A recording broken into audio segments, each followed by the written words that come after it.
I am Joe Deckelmeyer with Screen Rant. We're at New York Comic Con 2024. I am with the incredible crew of Hysteria. Fantastic show, brilliant, genre-bending, groundbreaking. I love it. Matthew, I'm going to start with you. How did your experience working on American Horror Story and Always Sunny in Philadelphia influence the tone and direction of Hysteria? Literally not at all. Fantastic. There we go. When I worked on American Horror Story, I was a nighttime PA. I worked 7 p.m. to 7 a.m. making sure no one broke into the office. When I was on Always Sunny, I made a lot of coffee and I made a lot of call sheets. So Daytime PA. Daytime PA. Got it. Yeah. So to answer your question, not very much. Well, listen, as a guy that was also a PA, you are an inspiration because now you have this fantastic show on Peacock.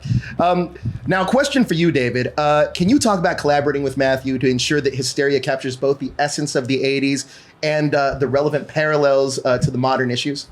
Getting deep here. I mean, no. The thing about it is, I joined the show after Matthew had written the pilot, and everything was there. He had already done all this work, and so I just had to come in and help. He had a very clear vision of what he wanted the show to be, and it was my job to help facilitate that. What can we do to bring this to life? And it was a great gig. Amazing. Bruce, you mentioned the importance of Chief Dandridge stepping outside of the TV cop stereotype. How do the events of Hysteria test his resolve to be a good cop, if at all? Because weird crap doesn't usually happen in a small town. Sure. My family had property in the middle part of Michigan, in Gladwin, Michigan, which is right here. Show us on the mitten. There Yep. you go. There it is. Gladwin, Michigan, right Yeah. here. And the farm boys would race their trucks from light to light and turn around and race back and turn around and race back. So nothing ever happened. So this is the right place to have one of these things break out, is in a town where you have drunk drivers, maybe little snatch and grabs, but that's it. So you don't want to do it in a big city. It wouldn't make any sense. I get you. I feel you. You know? Now, Julie, what was it like to explore the complexities of a character like Linda, where the lines between sane and insane are often blurred for the audience? Well, thank you for asking. I spent 11 years doing something that was very fun and very straightforward, and I loved doing it very much. And I was really, really ready to do something that was darker and weirder because I'm a little weird. I'm not very dark, but I'm weird. I am the first to admit it.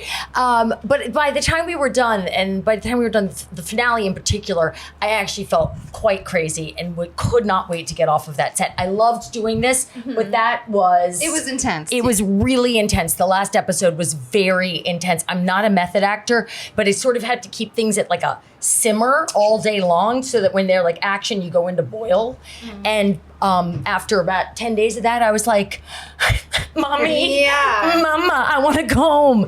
It was a lot. It was a lot. I can imagine. Yeah, there was a day where Julie came back to Video Village to just come sit with us, and she was in her full makeup and her full attire, and when she sat down and I looked over, I gasped. You wrote it. It was very scary. Incredible.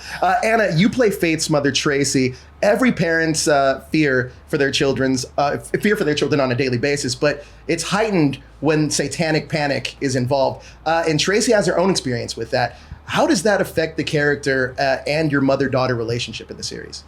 The fact that Tracy has her own kind of moment back in the 60s, is that what you're talking about? Yes. So, I mean, I think that she's so terrified of her daughter going through anything similar that she's just doing everything she can to protect her from entering that part of the world. And she's going to very extreme lengths to do so.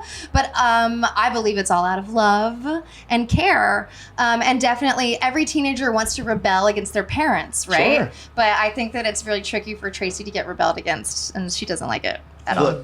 I love that this show is set in the 80s. It's like an analog world that lost to time, and that's the era I grew up in, so it's very nostalgic for me. This show offers such a great look at the 80s. Were there any particular elements or scenes that sparked fond memories from your personal connections for you from the 80s, whether it connects to your life or favorite media at the time? And that's for all of you.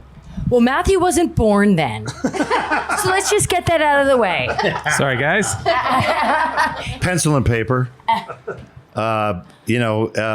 Ashtrays everywhere. Yep. Multi-line phones. That was the big rage. And then you could put them on hold, and they'd sit there and blink. You go, ooh, ooh. Another call would come in. You put that on hold. It was very exciting. That was new technology.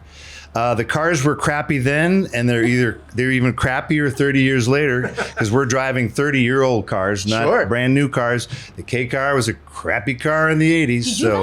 You were driving a K I got car? my Screen Actors Guild card doing a training film for the K car in Detroit, and now I'm back driving these pieces of crap 30 years later. Shirt folding video for Lady Footlocker. Sweet. Yeah, look at that. Yeah, in-house. That's Commodore right. 64.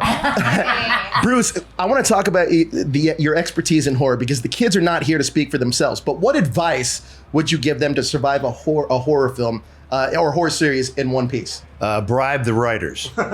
Great advice. Yeah, I mean, Advice he's not taking. there's really, honestly, I don't want to give these Not kids yet. advice. I don't.